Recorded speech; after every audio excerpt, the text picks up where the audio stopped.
Pemirsa, Anda kembali menyaksikan Kabar Jawa Tengah. Tetap berhati-hati saat mendapatkan penawaran investasi dengan imbal hasil yang tak wajar dan terlalu besar. Karena kemungkinan itu salah satu modus dalam investasi ilegal atau investasi bodong.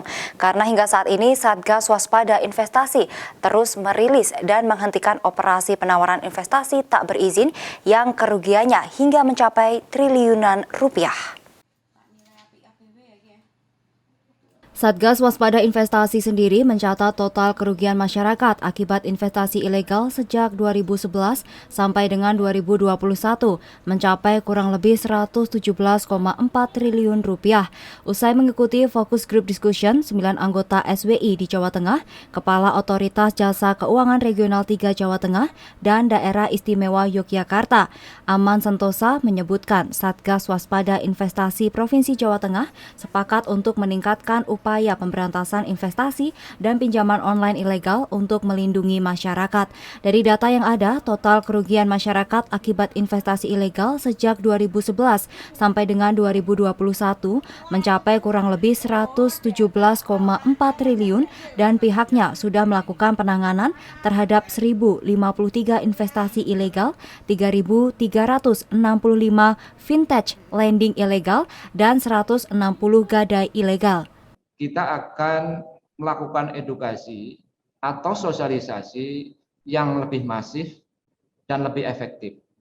Intinya adalah, kalau selama ini sosialisasi kita itu masih konvensional ya, dalam pengertian mungkin masih pakai media massa yang paling online seperti itu, bahkan kadang-kadang cetak, atau mungkin kita melakukan webinar, kita akan coba masuk kepada melakukan edukasi melalui media-media yang digunakan oleh pelaku investasi ilegal maupun pinjol ilegal untuk penetrasi.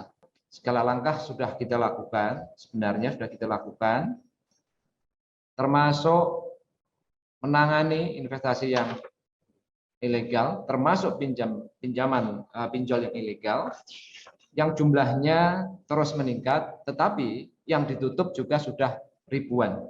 Modus investasi ilegal yang saat tengah merebak yaitu penawaran investasi dengan modus penanaman pohon jabon dengan pembagian 70% dan 20% dan penawaran investasi dengan imbal hasil tetap seperti produk perbankan.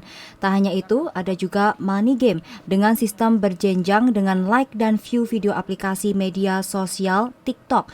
Belum lagi kini kasus penawaran pinjaman online yang melakukan kegiatan usaha tanpa seizin OJK dan seringkali melakukan pelanggaran pidana yang merugikan masyarakat, diantaranya penipuan dan penggelapan.